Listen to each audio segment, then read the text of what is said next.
All righty. Welcome all. Let's go ahead and get the screen ready and share the doc, again, the presentation will provide to you either during or right after. We just a little behind on our time here today, but it should be okay. All right. Okay. This is our 15th. Actually, it really isn't our 15th, just that it would be the 15th. We've done a lot of content during the week. I want to remind you to friend our YouTube channel. I'm trying to keep the videos short, 5 minutes to 6 minutes, some even shorter. When you see class of 2023 on a video, just you can click on that. But go in there and definitely subscribe to our channel. I got some really good college selection stuff. Like I'll put up there probably the discussion about the spreadsheet. I have the blank calculator I have to help you figure out your financial aid awards and what schools cost. And I have a couple of articles I want you to see that came out about UC and CSU. Just can't cover everything in the meetings, but I think if you get our YouTube channel, you'll be able to see things that I think are important that I can't always share here. Let me see here. Who do I have? I want to see if Quinn is actually in. Quinn, are you in? Quinn Davis? Yes, I'm here. Hello. Oh, okay. Yeah, you need to share the presentation when you can, as always, okay? Okay, will do. Great, okay. All right, let's go ahead and get started here. Okay, let's get started here. Okay, how to pick a college. It just comes down really to, welcome you all. I'm Deacon John Wilson, Education Enrichment Director of West Annis, as if you didn't know. But in case you didn't, that's who I am. We want to thank you for coming out. I'm always humbled when you come in here, we have to say. And I think you'll get some good tips here. Make sure you ask questions as we go. You'll appear to be off screen, but there'll be great questions for people to hear. Cost. That's one important factor in picking a college. Somebody asked me last year when we get to these three, let me just put them all up here. Career path and fit. I think they're all just as important, but I think it's like a three-stool chair. Don't think of it as 33%, 33%, 33%. Think of it as if any one of these isn't right, you won't have a good pick for college. So they're really all important. And fit, I'll talk more about next time and by some videos. I sure hope that you share those with your students if they're only for students, but I think fit is important too as well. And I'll tell you a lot more about that. We'll say a little about it today, but I'm more into cost and a little bit about career today, but also with other factors. What should students do while waiting on the college decision is a very fascinating question. Hit the books hard, and this is the tough part. Here we go. I know parents, you know it's tough for them. Don't worry about who is getting accepted to what school. You got to coach them away from that. They all end up where they should be. You don't know all the facts about a person's application. So don't worry about who's getting accepted where. It's a good time for students, not parents, to call the top schools admissions offices and ask, is my admission file complete and have you received my transcript?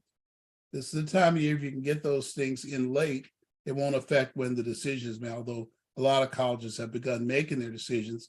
Certainly most private schools have not done that if you're in the regular period. Early action, we've had a lot of answers. People have gotten answers already, a lot of students. Parents, well, I will say this, if a student's been admitted early action at this point, that school really wants that student and you're in the best position money-wise. They probably gave you a good scholarship, but there are ways probably to leverage when you realize they're telling you you're one of their top, even early action. That was pretty awesome to get it in January whenever you got it. Parents, are all schools delivered and on the student aid report? Have all transcripts been delivered? And then do any schools require the profile? I know I got some students who there's a lot of document requirements, and I'll be glad to talk to you about those if whether I work with you or not. What will colleges cost? Pretty good view graph. I made an assumption of a pretty high GPA. I had to make this thing look even reasonable. 4 family members, incomes are totally, what was I thinking there? HH income. Totally full family income anyway. Our total full family adjusted gross is what I should have said. I don't know why I said that. Student direct loans are at a maximum, and there they are at the bottom. There's the maximum student direct loan.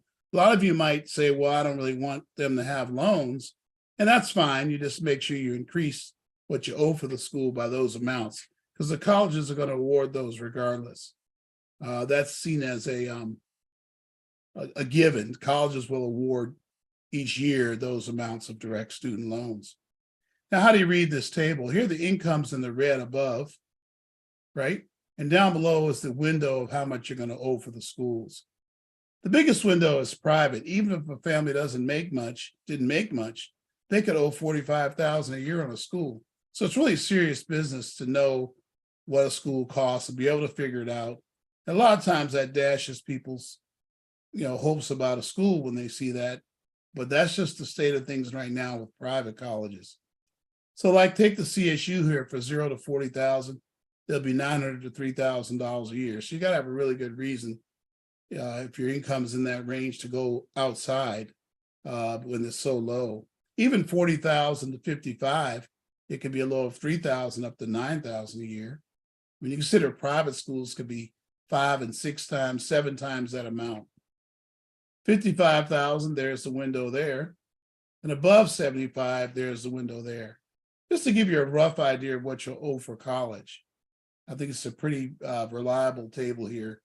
Sorry again for the wide windows, but of course on UC there's a wide window because you could go 75,000 all the way up, and then at some point you just pay the maximum for the UC. Again, remember, I assume there's a direct student loan added on to these, so you can think of it that way, okay? All right, let's see. Today's presentation is in the chat now, if you want to bring that up and steal it right now for later use. Now, again, always you can get a hold of us and we'll send it to you too. How will I pay for college? Okay. I think we covered this a long time ago when it didn't seem to mean anything. College, I've actually updated it. College direct cost analysis for CSU, tuition and fees are about $6,500 to $8,200. You might say, well, why such a wide window? Because different colleges chart, CSUs, Cal State universities, have different campus unique fees.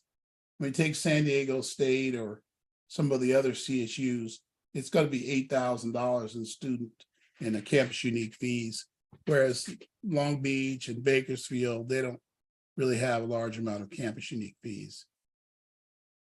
The room and board is going to be $11,500 to $17,500. Same thing, there's a big window depending on the property values of a given CSU. Some CSUs were purchased for a low amount and some were not. So some are still capitalizing and developing their land, and some are even paying for their land than some of the newer ones. The semester cost is always 1/2 of these numbers, as you might know. Okay. Let's see, UC is 15,000 to 17,000. Room and board, 13,500 to 17,500. So it costs about $34,000, $35,000 to go to UC. This is before the financial aid or anything like that. And I showed the other page what to expect the different income amounts, right? I've shown that already. Here's a little bit of the college enrollment and the financial aid review and award process. I actually made a change to this. College financial aid offices do a financial review of everything. I mean, your FAFSA and your CS profile. And there may be a verification process where they take federal tax transcripts and verify your financial aid. So if you have a reduced family income and you have a Pell Grant, you can expect the process known as verification as well to occur, where they'll verify what was submitted in the FAFSA.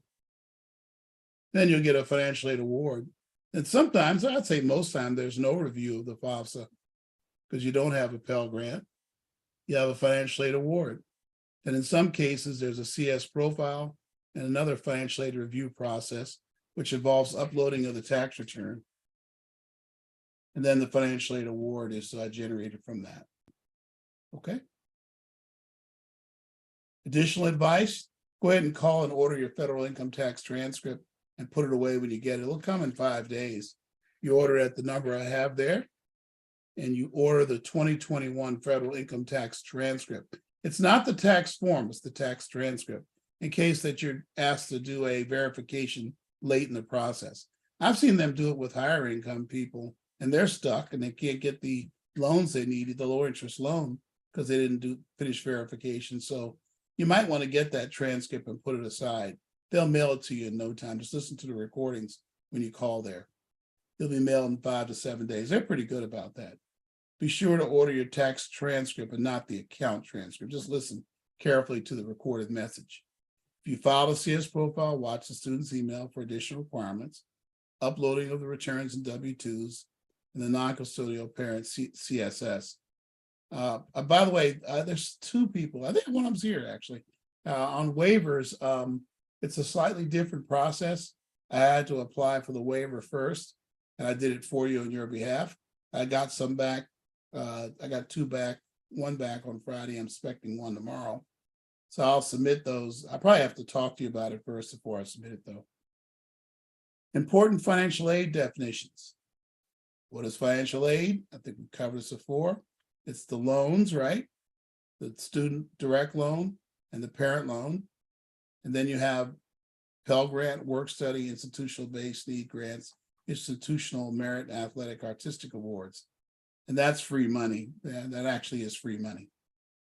Although with work study, you have to work, but you get the point. Many will say they got a free ride. In reality, they have loans. If you have loans, it's by definition not a free ride. So sometimes we'll show it to you later, but the financial aid award can make it look like you don't owe anything, but actually you have the parent loan in there you have to consider, and the student loan. What is relevant financial aid? Well, look at all the financial aid we had again. The only thing I would take out is the parent loan and the work study. The rest of it, you should look at your financial aid position and what you owe for college without those first.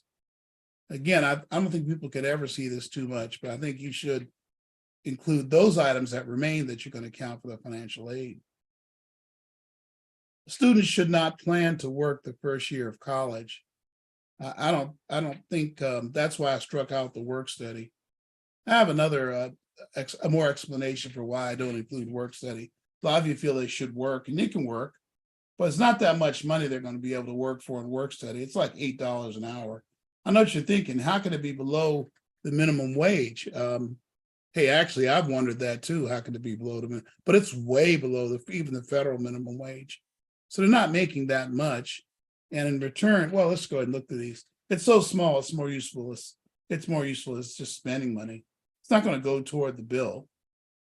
Students can make way more for less hours at other campus jobs and slightly off-campus jobs. So they can make more money other places if you want them to work. A lot more, by the way, because they got to pay minimum wage most times.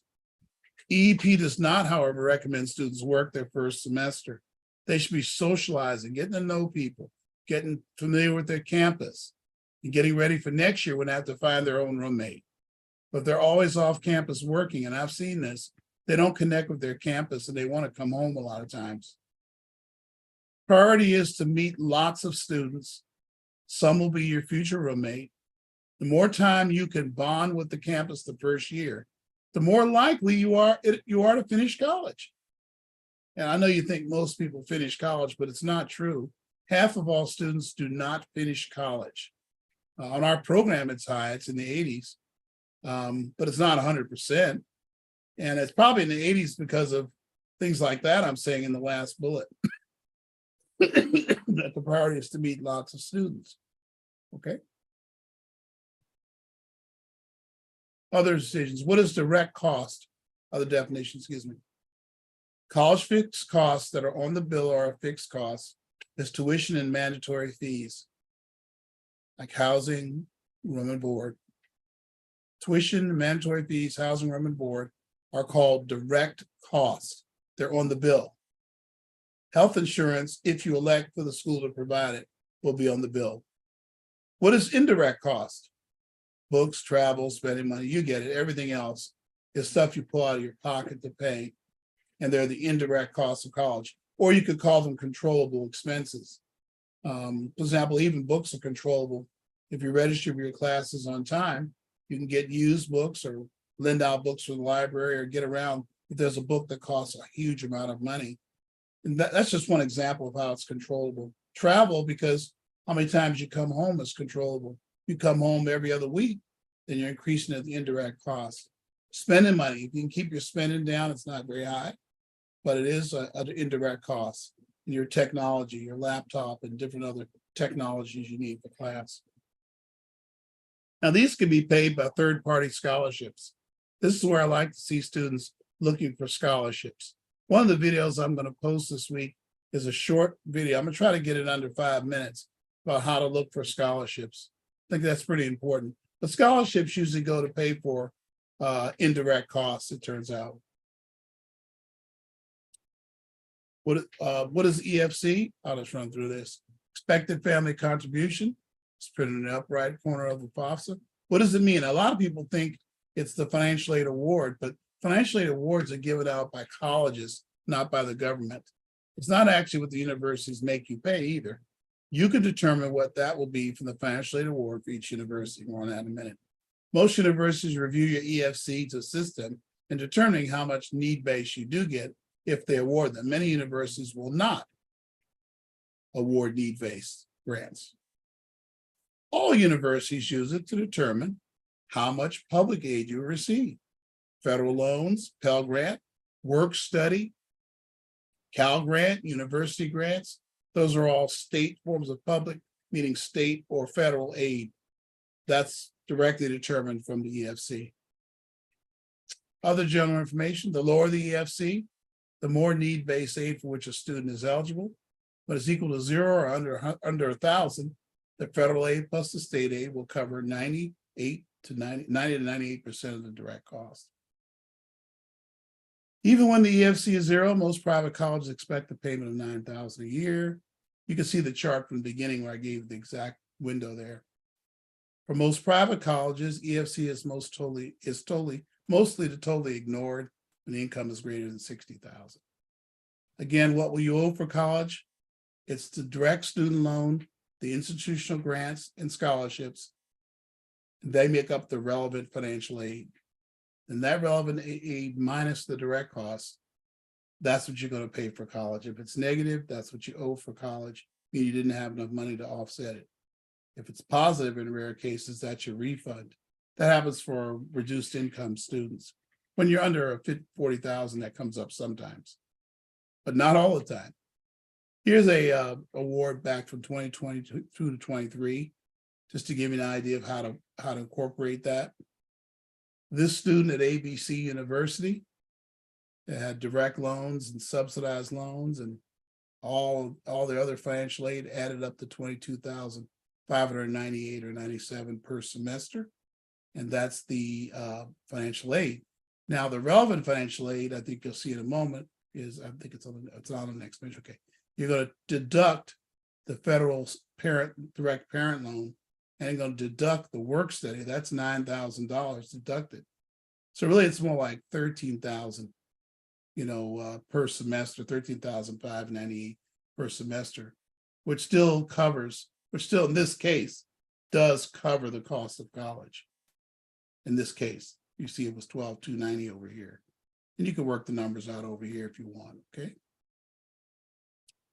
Okay, how much will we owe for college? Here we go. Here's one here where the financial aid is $38,250 per semester. But look what the college costs. It costs $39,000. So you can see they're going to have a slight amount they're going to owe for college. Just look at an eyeball in this. Again, you can fill out the lines. Oh, I'm sorry, I didn't do this right. You take out the parent loan, and wow, that's $20,000. So really you only have $18,000. This is what some people do. Some people will look at this and say, wow, I have a full ride scholarship. Look over here, woo, woo, woo, right? I'm glad I almost missed that. That got me a chance to say that.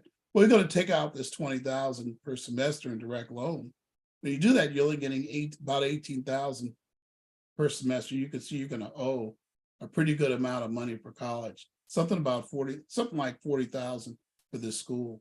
So a lot of times they'll make the parent loan part of the financial aid.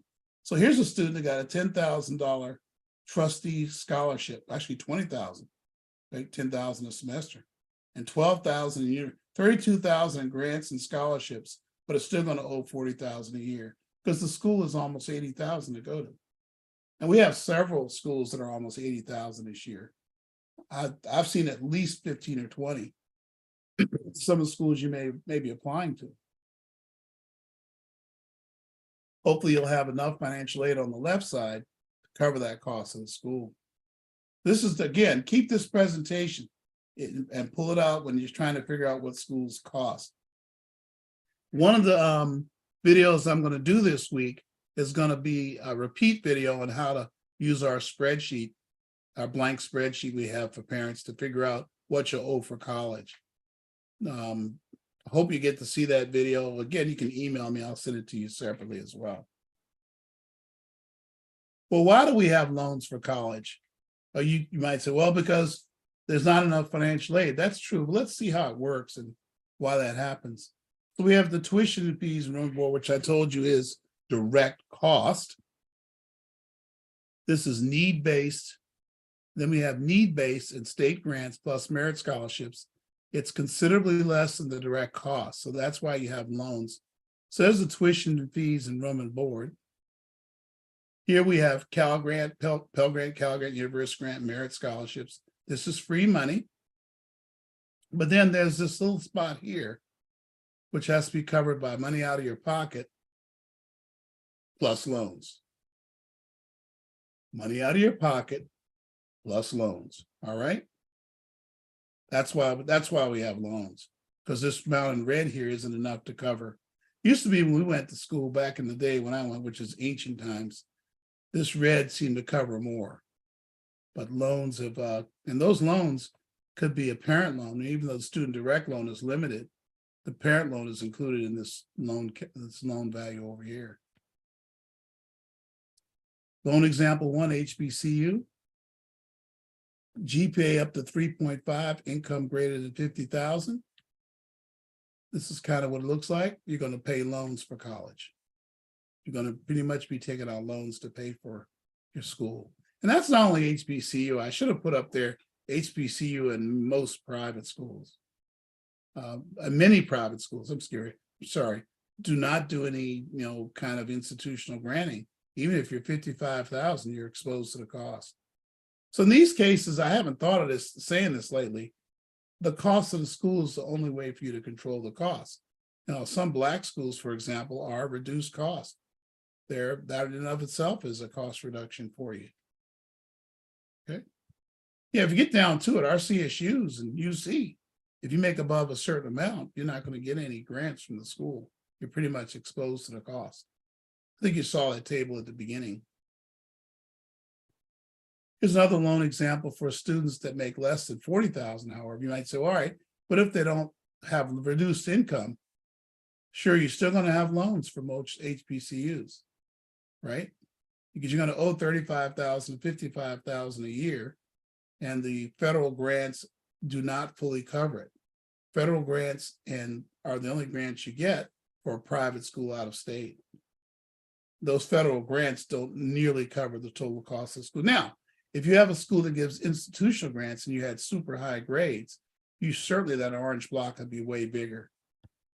But you still would owe probably 20,000 for a private school. Okay. Number 3, CSU, $60,000 income greater than 60,000. Pretty much, you're going to have loans like we said earlier, 19,000 to 24. Now, loans could be student direct loan plus the parent loan. Okay. Also, CSU, what about when there's low income? When the income is reduced, well, most of the cost is covered by grants. That's state policy here in California. If you're under 44,000 in income with one dependent, you pretty much are going to be about 90% coverage in grants, right? So that's something to think about. And yeah, you do have a student loan, but I didn't put a parent loan. I went ahead and said student loan. There's chances are you're not going to need a parent loan. Private college. Now, private college is a little hard to show, but typically it's 19,000 to 35,000 in loans. And then you have merit scholarships covering the rest. That's typical. The merit scholarships may be higher depending on GPA and depending on the school, but you're still going to pay about 19, 20,000 is what I usually see that you're still going to have that you owe for that private college per year. Let's see, how much will he pay for college? I don't think I showed one for HBCU or out-of-state public universities, which are the same cost model. It's 25,000 to 62,000 in tuition and fees, and 15,000 to 19,500 for room and board. You're reading this right. It could be 40,000 all the way up to $81,000 in costs for an HBCU out-of-state public university. I don't think any HBCUs are 80. I think the highest is about 55 to 60, which is high enough. But there are some out-of-state public universities that are 80,000 for California residents anyway. College enrollment in the process and its challenges. How about that? Your application can be accepted, rejected, or waitlisted. Rejected applications, you can move to other schools. Don't take it personal. Really help your youth with that. Not those rejections come in taken pretty heavy. They're really heavy on some students. Try to get them to not take it personal. It's a good time to review the life career goals. You can also call me. I'd be glad to have a conference with you or speak to the student. You can appeal if there's something wrong. We're going to talk about that next. Like I said last time, I was going to talk about appeals. You can appeal if there's something wrong in the admissions data or process. Other reasons are usually not approved. There has to be something wrong. Just like appealing a court case, the court doesn't have to hear every appeal. There has to be a reason for them to take the case. Let me see. I think I saw someone I want to say hello to. Is that, hey, Rex, can you hear me? Rex? Yes, sir. I can hear you. Man, having you in here makes me I'm just going to be so anointed and powerful. Well, I apologize for being late. I came in about 20 minutes after, so I'm sorry I missed the first part, but you're doing a great job and I love it. Okay, great. I'd love to hear more about that later. Thanks, Okay. Rex. I appreciate that. I just had to stop and say, I thought I was seeing things. You're doing well. Thank you so for bringing this information to us. Okay, great. All right, let's continue here. More about appeals. You know, appeals is very interesting because let me tell you what's behind this next view graph. I just clearly said there has to be something wrong, but a lot of times you want to appeal even if it's nothing wrong. You just really want that school. But let's get the ones out of the way where there's something wrong. Here's some examples of a wrong application. The grades are reported wrong. How about that? I see some of those every year. Test scores were available, but not reported. Serious error on the transcript is now corrected. You get the idea, everybody, it's something wrong. The wrong student was reviewed. I see that with twins and triplets, right? Or if there's a brother or sister, I've seen that the wrong student was reviewed. Requirements change. Sometimes colleges made a mistake and changed their requirements after the applications were delivered. That happened with, I think UC Irvine or somebody changed something about one of their colleges there. Oh, what's the one? UC San Diego has different colleges. One of the colleges changed something about their requirements, and that was the basis for an appeal there for a lot of students. These are great reasons for appeal. There's something wrong. And so it's like appealing a court case. Something was wrong, so you're appealing. And there's usually a formal appeal process. You fill out a form, school will let you know whether they'll accept your appeal, and they'll tell you what the decision is shortly after. More about appeals. How about subjective appeals? Well, I really wanted to go. I want to appeal because I really want to go. Now, I have to tell you, when you get into that situation, parents, there is going to be no merit awards, no need-based awards. Typically, you're making a subjective appeal that'll be approved well after the May 1st, college decision day. It's just, you just really want to get in. A lot of people do this with HBCU. I see it all the time, but it's very rarely approved if you appeal after May 1st. You got to get that appeal in early. Will be heard at private colleges only, because public schools have rules, and they're not going to just, oh, let's change the rules and consider an appeal. Not going to happen.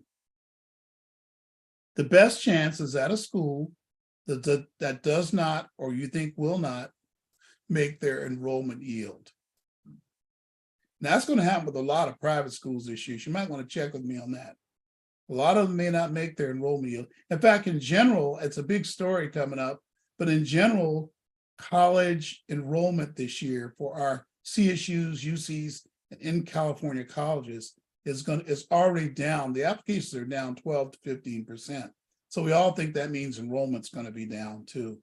There are a lot of reasons for that. I'll probably do a video on it, but it's probably more of community interest than for you as a parent, but I think enrollment's going to be down. Hey, enrollment's down in high school right now, public high school. So there's a lot of reasons for it. We can talk about it another time if you want.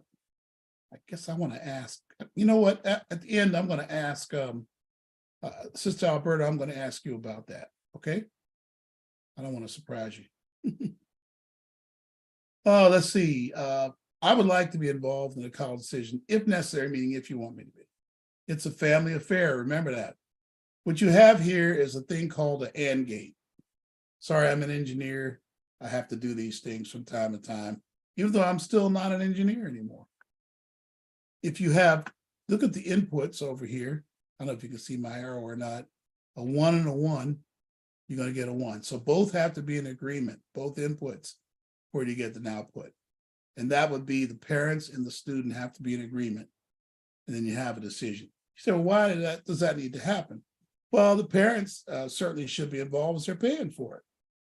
I think we want to have as much as possible agreement. If one person doesn't agree, we don't have agreement. It's a 0. Both have to be the same in order to have agreement. Okay? So here you go. The parents are no, the students yes, you don't have a decision.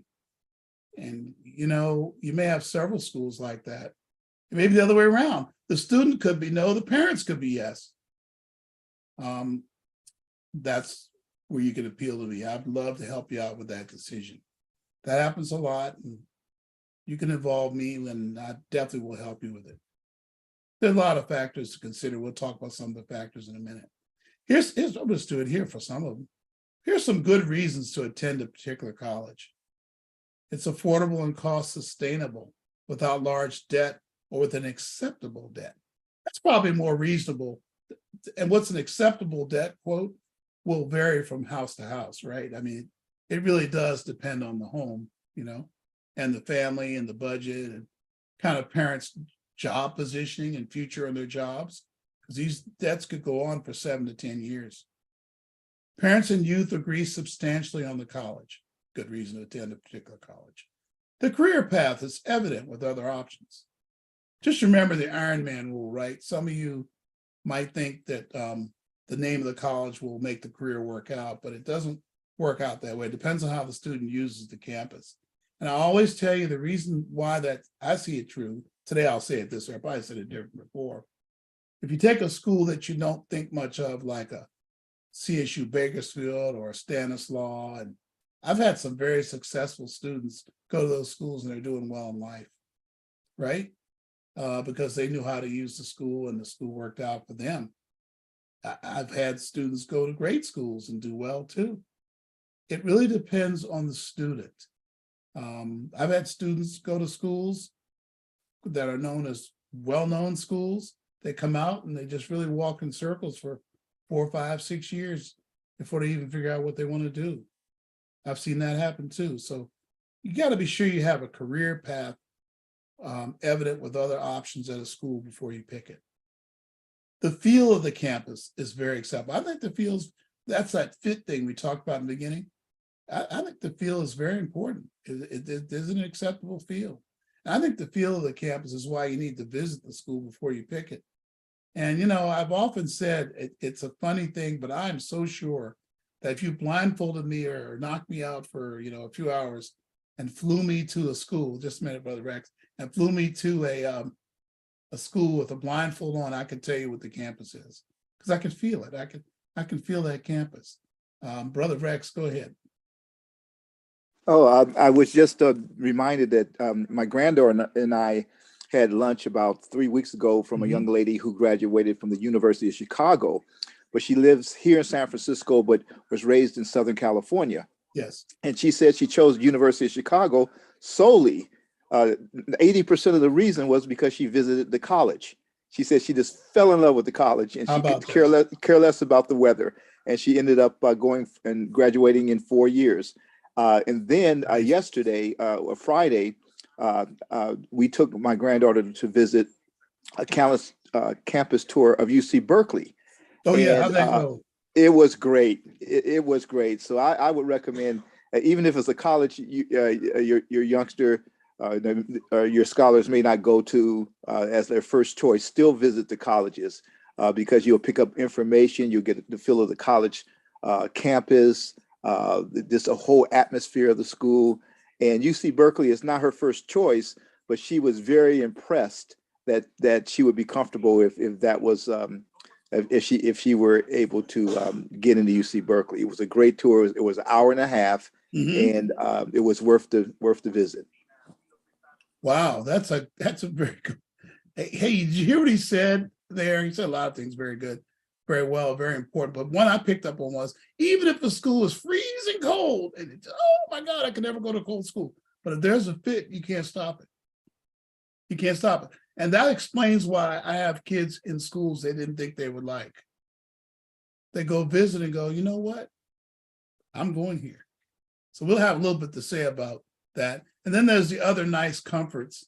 I mean, but one student got down to picking between 3 schools and it was the same similar amount they would owe. And he picked the school because it was a Division I campus and they had football. That was the deciding factor for him. You might say that's part of the feel or the fit. I guess it is. But yeah, these nice, somebody said it has Starbucks or it has what other places that people like? Some place you might like to eat. Chick-fil-A is on the campus, whatever.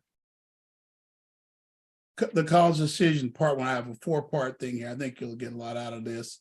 The National Decision Day is May 1st. Deadline to decide on one campus.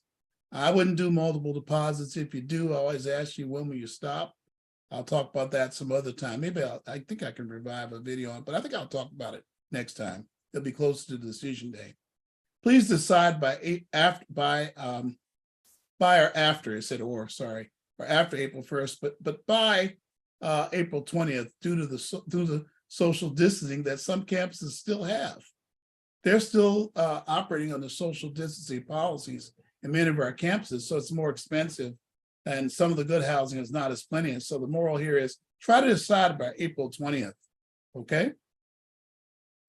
The following other costs occur immediately after depositing for college that are not covered by the financial aid.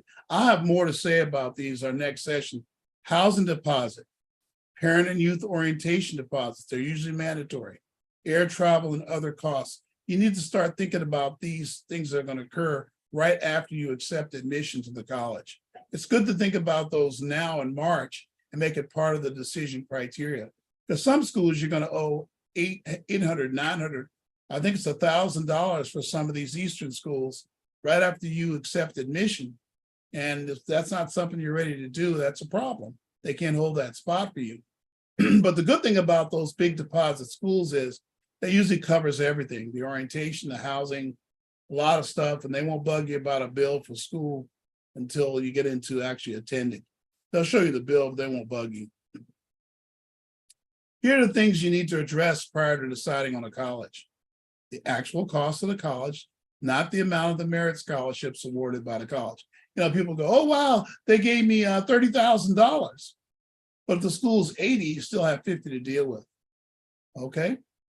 If you can, don't look at your huge desire to attend the college. Try to set that aside.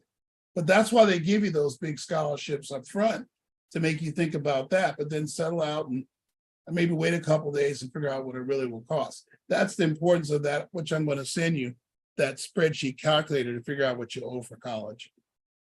Visit your college prior to attending. Visit your college prior. That's what we just were talking about. And Rex commented a moment ago. Part 3, please watch for the need for a quick pivot back to your Cal States. Had your student kept up with the portals? That's really important. Have they kept up with the portals? Meaning, have they seen if anything was requested from the school? A lot of times there'll be a pivot back in April when they figure out they don't have the money for other schools and they've been disenrolled by several CSUs. You got to keep up with your correspondence, and UC for that matter. Note, early indication from private schools this year is that they're not doing nearly the normal level of grants and scholarships as before. I think there's still recovery going on. You know, as I told you, some private schools, I think it was NYU, lost $190 million during the shutdowns. They had a lot of international students. And you got to believe that's going to be impacting their university grants. Early indications are that UC is going to be even harder to get into this year.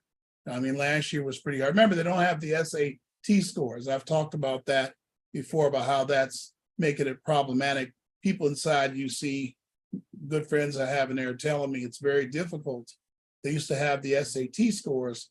You know, there's a lot of 4.0 students, and I know you think they're all the same, but you know, the Lord doesn't create all 4.0 students equally. They're all different, and that's the struggle UC is having. So if UC is your dream school, you know, just have that in mind. Hope you picked a good spread of UCs. Some of them are easier to get into than others. But I know that usually what you want is, you know, the plum campuses like Berkeley, who you heard about earlier, UCLA, UC San Diego, UC Santa Barbara, you know, et cetera, are going to be the ones. I just thought to ask them, hey, Sister Brianna. Yes.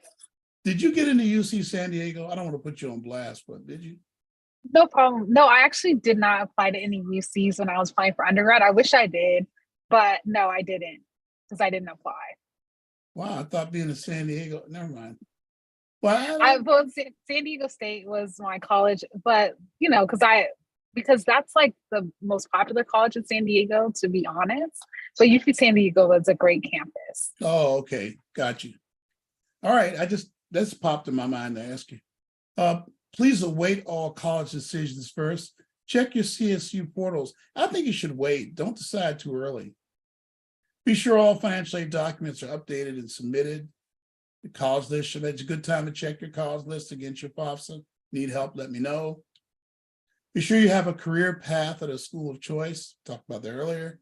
Please factor in the academic preparation you will need for college. And I think that involves college enrichment via classes in a 2-year college. Hey, look, I think this summer you should plan to take a class or two. I mean, if you're weak in your math and your writing skills, there's some things when you jump off your bed and go downstairs and pack your last bag and get in the car, there's some things that are going to jump in the car with you. And one of them is, if you were always a little weak in your writing or your math, it's going to jump in the car with you, sit on the seat, and go all the way to school with you. So maybe you need to think about this summer, taking a summer class at a 2-year college, strengthen your writing and your math skills, especially with that 2 years you guys lost due to the pandemic. You know, a lot of teachers have gone ahead and graded you up a little, but when you get to college, you know, it could come out and you could be required to take math, and those 2 years may be an issue. There was 2 years you didn't have human teaching. So you have to make sure you're not have lost a little bit there, okay? Some of you may be aware of it. I mean, I noticed it in SAT prep this year, so you want to really be aware of it. Here's the top reasons in my experience, recent experience. This is like fresh, right, from the last couple of years. And remember, I'm hearing a good spread of students that were in my program that I work with, and then students that were on the outside. So this is a good little list. Some of these don't seem to be problem students that I've worked with that are in our program and active coming to the meetings have, but I thought I'd present the whole list. Inadequate academic preparation is really, I gotta fix that typo. Inadequate academic preparation is number one. I think that's a lot of the problem when students stop out, which means leave and go home have to stop college and come home. And those are not great moments. I've had to go help bring students home when they were stopped out. It is really a bummer. Student is drawn to radical groups on the campus and lose their values. That is a common reason why students end up coming home. You know, I just, I'll have a lot more to say about campus ideology. You know what? I'm going to make sure I don't just do a video on that. I'm going to really cover it in session. I'm going to have a youth only session, parents, very soon. I hope we have good attendance. I want to do it in person and online. So I might have to have it in Lakewood and stream it, but I want to make sure we do a session for students in the next month. Bailey, you need to remind me of that. In the next month, we need to do a session in person and online to talk about this. This is huge. I have a lot of students that came home recently because of this from the first year. Now, that none of them was active in my program, probably because I cover this, but it is a very important thing to cover every year. You can get knocked off. These professors have their own agendas. They start to get you all wrapped around the axle with these weird philosophies and things. We're not even talking about weird spiritually. Don't let me go there, guys. Don't take me there on weird spiritual stuff. But this is just things that are not what your family would teach, or not what you're teaching your kids, parents. Social or cultural adjustment issues. Yep. I say, please connect with Black or multicultural organizations and there's other organizations on campus. I like students to be active. It cuts down the social adjustment issues. And even on cultural adjustment, even if the group is not a Black group, it cuts down the issues. Students need to be active. They don't need to be, isolated and just go in the class. By the way, you might wonder why I'm covering this list, why I'm even covering this list so early, because I think it's a factor in the school you pick. I pick a school based on whether you think you're going to have some social and cultural safe places and places you can grow. I just think that's important. Cost issues. The parents had hoped things would be easier than it was. Those are the top 4 reasons why students stop out for college. As a quick stop out, meaning a stop out in that freshman year after the first semester or the second semester. What are 3 possibilities? We talked about this. Yes, no, reject, deny, wait list we talked about. And we talked about this before. I don't think there's any, this is kind of new. For all schools, by May 1st, you must deposit to hold a spot. CSU, listen to this. Accepting admission will allow you to get housing information. It's not binding until you make the deposit. That's the same way at Boise State. There's a couple people that'll be going there this year. They already told me. UC CSU, what does conditional admission mean? Provided no second semester D's or F's, and no significant reduction in cumulative GPA. That's what conditional admission means. All admissions to UC and CSU by state law are conditional, okay? The next step is enrollment. I should go back and say, that's kind of unique. And I've seen students get into selective private schools and have a bad semester and still get to go there, okay? I'm not saying if you're going to private school, just go ahead and cut up either. Because I think the way you leave high school is the way you perform in college the first semester, about 90% of the time. The next step is enrollment. Once you pick the school, we're going to go through the enrollment process, which a lot of the future meetings will cover. Deposit for housing, registration for orientation, and registration for classes. I'm going to be going into a lot of details in those in future meetings. It means that you were not accepted. What does rejection mean? You were not accepted. You can ask about appeal. Now, I told you about the appeal thing, but I'll cover it again. As with any appeal, there are 3 problems. Waitlisted students will be reviewed first if there is a wait list, and more they are. Students who can prove that there is something wrong in the review will be looked at before the appeals for other reasons. Other appeal students will not get grant aid since the budget is deleted and has been expended well before they're considered. So they're considered in late May or June. This is why they should pick other schools too, by the way. They should actually accept admission to other schools while they're waiting. I didn't say that earlier. But when they do decide to admit them, there's no more grant money left. Wait list, here we go. There's gonna be a lot of this being done. before you only saw it in private schools, then UC started it, and now I see CSU is doing it. College or university believes a student can succeed on a campus, but the campus does not have the budget or resources to offer admission. Some schools will place some of these students on a wait list. Others will just reject them, right? Many times, usually in 30 to 45 days after May 1st, colleges will return to the wait list. Funding will be greatly reduced or inexistent. Please deposit with another school. So treat a wait list like a rejection in that sense. The school will not wait for you. It's not like the other schools will wait for you to decide on your wait list at the other school. Time just moves on. What if I do not get into this college I really want? Well, take some time to work it through, but life needs to go on. Review the other schools to which, parents, this is what you can coach them on. They can review the other schools, right? It's a good time for them to think about their careers and what they really want to do. But sometimes a school is picked just because it was a certain school, not really because of career. It's a good time to understand that success in life often is 3 steps forward, 2 steps back. That's how you get ahead. Now, all of us adults know that, and it's a great time for young adults to learn that you can't have everything you want, and sometimes you'll fail even though you did your best. All of us have experienced failure as adults. We can really help our students with that. Don't forget about the campus completion and 4 plan I gave you. I included it in here again. Notice it's a robust usage of 2-year colleges is in here as well. Notice I have summer being used. Those are 2-year colleges. And you can finish college in 4, easily in 4 years. You're probably thinking that's obvious. Well, not so obvious all the time.